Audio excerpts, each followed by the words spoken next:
My name's Chris Madaras, and I'm the hyper-obsessive YouTuber you've been looking for to tell you everything you need to know to competently buy your first pair of high-quality leather dress shoes, get a good deal in so doing, and avoid getting screwed.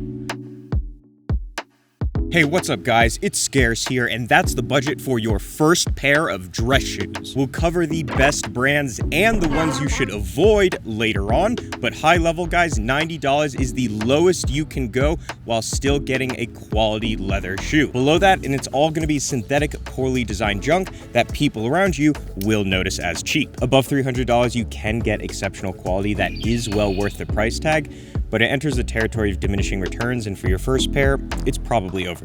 What up, dog? I've got 16 children. I don't know where any of them are. They've all escaped their cages.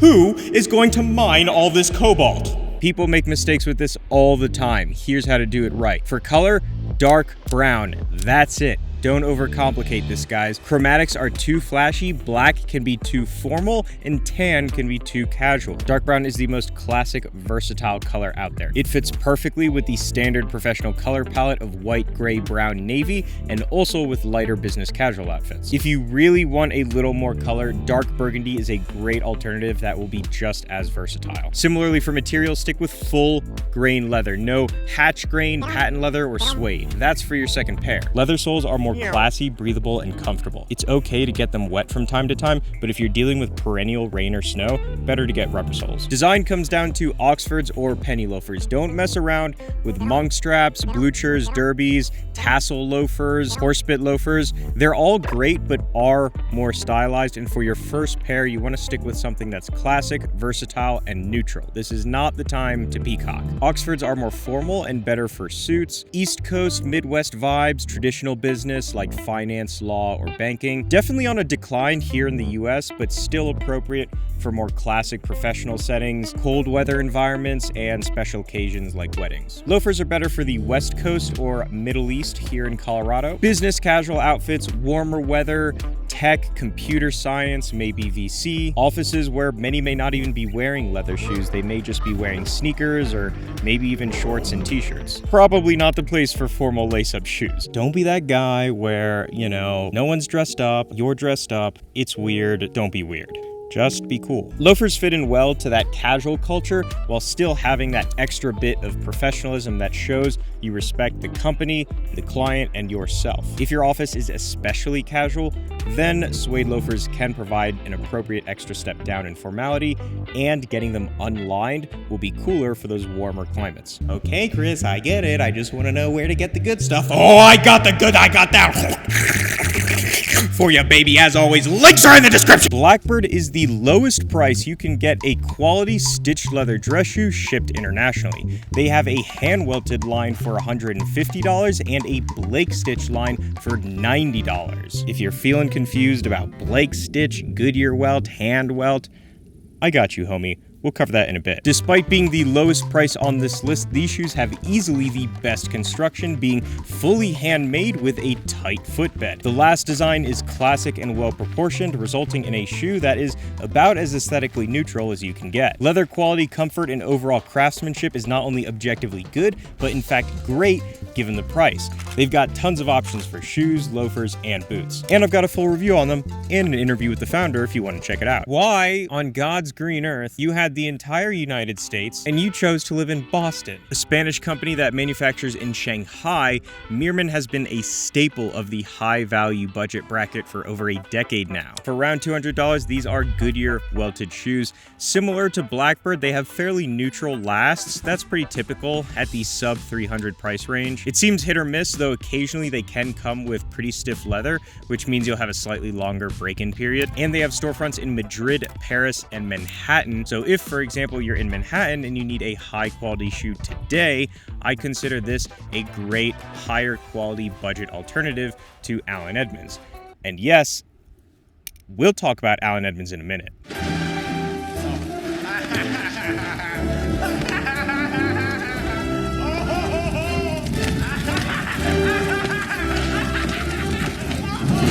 Beckett Simonon is an American company that manufactures in Colombia, $239 for a Blake Stitch shoe, though occasionally they'll go on sale for as low as $180. To be fair, probably not the best value in terms of the product itself.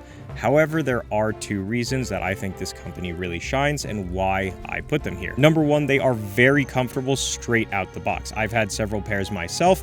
Basically no break-in period. Number two is the return policy. So Beckett Simonon has that Amazon-inspired gratuitous return and exchange policy that we've all come to know and love from American companies. While you shouldn't have an issue with any of the companies on this list, the others will have more stringent policies because they're international. God damn, look at those loafers! The big drawbacks here are that Beckett Simonon's products have a 3-month lead time because they are made to order, and they only serve the contiguous United States. Skolix is a Scandinavian retailer that makes its own line of shoes in Mallorca, Spain, very famous place for shoemaking. Goodyear welted, these are a great affordable option for rubber soles. Pretty comparable to Meerman, though I include them here to give an extra international option for my friends overseas. While Meerman is a great budget alternative to Allen Edmonds, Bridlin is the truly superior alternative. A company known for its innovation and reliability, Bridlin offers Goodyear welted shoes that embody the same bold, robust aesthetic that many seem to like in Allen Edmonds, but without sacrificing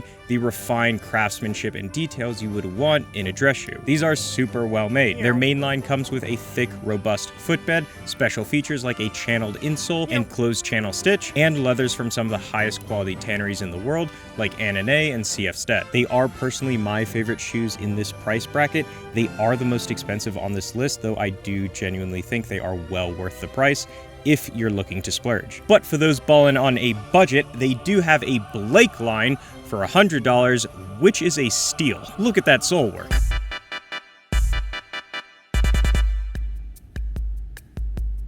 I bought this shirt, it's way too big. I don't know what I was thinking when I bought it. I feel bad about returning it, so I'm not gonna, but I still want my tax write-off. Look, I'm serious, guys. You don't have to spend over $300, okay? With any of these companies, you'll be wearing better shoes than 99% of people out there. But for those who do have the extra money and want a truly luxury product, I've got 4 distinct options for you. Bridlin's Founders line, basically their main line, but upgraded with a ton of special features like sole work, heel nails, and more aesthetic designs. Does any of this make a difference functionally? Not really. But at these higher prices, what you're paying for is not additional function, but elevated design, craftsmanship, and artistry. TLB Mallorca's Artista line has been a dominant force in the $400 range for over a decade now, due to its exceptionally tight craftsmanship, finer details, and superior last design. Really the epitome of Spanish design, this shoe is curvy, sexy, and flashy, all without losing its restraint as a classic dress shoe. Yearn Shoemaker is a Chinese company sold at London retailer Arterton. These are probably my favorite shoes, period. They are fully handmade and have these beautiful, low-profile, slim, contemporary lasts that, to me, just breathe classic but sophisticated. And lastly, Ichigo Ichie, a Japanese company. While Yearn is classic but understated, these are classic but overstated. This company excels in creating elaborate designs while still being exceptionally and fully handmade. They're the only company that I've found that can really push the limits of design without coming across as gaudy or overdone. If you want a shoe with a lot of character, but still a lot of class, this is the company. What companies to avoid? There's a lot of them, so I'm just gonna put them in 3 groups. Let's talk Allen Edmonds. You've probably heard that they're a great American company. Been making shoes forever and therefore are really good and really efficient at it. Dad wears them, boss wears them, good product, good value, right? Wrong. And that's because they belong to our first group, legacy companies. You all know the story, guys. A great company gets started by great people. Decades later, those people move on and the company ends up in the hands of new people who care more about short-term profit than they do the product, customer, or longevity. They cut costs, raise prices, and what's left is an overpriced, cheaply made product that only sells because of a reputation built in the past. Good, bad, doesn't matter. All I care about is that you as a consumer don't fall for it. This includes Allen Edmonds, Johnson & Murphy, Florsheim, Alden, pretty much any company over 50 years old that's changed hands, especially if those grubby little hands were private equity. The second group is anything you'd find in a department store, okay guys? Nordstrom, Neiman Marcus, Saks Off Fifth, Bloomingdale's, Macy's, JCPenney, generic Amazon brands, a collection of dozens of companies that likely all make their product at the same handful of overseas factories. These are products where you're not paying for a shoe. What you're paying for is marketing. The $10 million commercial slot, the celebrity collaboration, the massive storefront, the dozen and a half middlemen involved in getting that product in front of you. Even if they're well made, they're gonna be overpriced. And for those uninitiated, made in Italy is no longer an indicator of quality, it's an indicator of garbage. All right, I'm gonna say something controversial here, okay?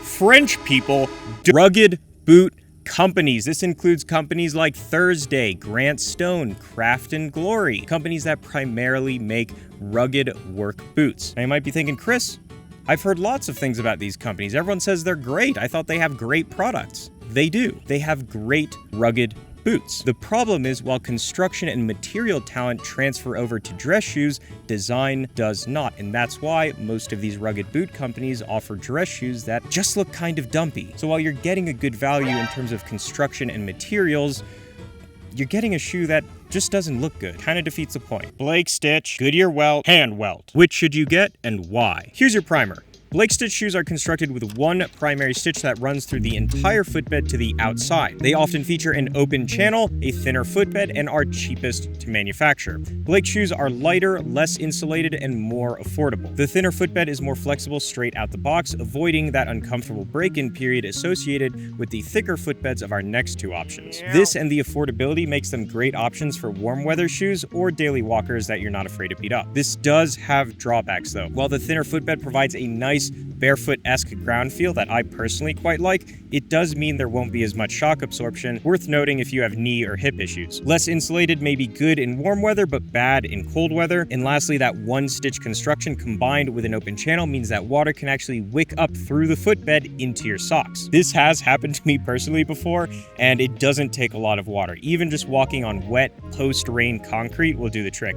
It won't ruin the shoes, but you'll have wet socks, which you won't have with Goodyear welted shoes. These are constructed with two primary stitches, making the shoe effectively watertight, even with an open channel, which is also why most boots use this form of construction. Goodyear welted shoes feature a cork mid-layer, higher quality leathers, and special features like closed channels and sole bevels. They are more expensive. However, they are also resolable. When you wear down the bottom of your shoe, instead of having to buy a whole new pair, you can actually take them to a cobbler and have those soles replaced for around $100. As long as you properly maintain the upper, which we'll talk about next, a Goodyear welted shoe can literally last you a lifetime. You can do this with Blake shoes too, though resoling those is typically closer to $150, which is around what the shoes cost anyways, so usually it makes more sense just to buy a new pair. Hand welted shoes use the same form of construction as Goodyear welted shoes, and that's because it's how Goodyear welted shoes were made before the invention of the Goodyear welting machine in 1869. They are effectively the same, with the only substantive difference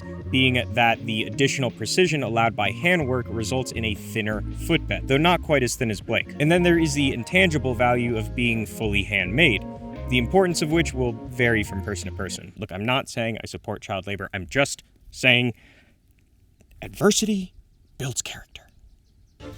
What's up, guys? It's Scarce here. If you don't do the bare minimum to properly maintain your leather shoes, after just a year or even a few months of regular use, they'll look so deteriorated that you'll need to buy a whole new pair. Here's what you need. There are 6 primary items. Number 1, a shoe horn.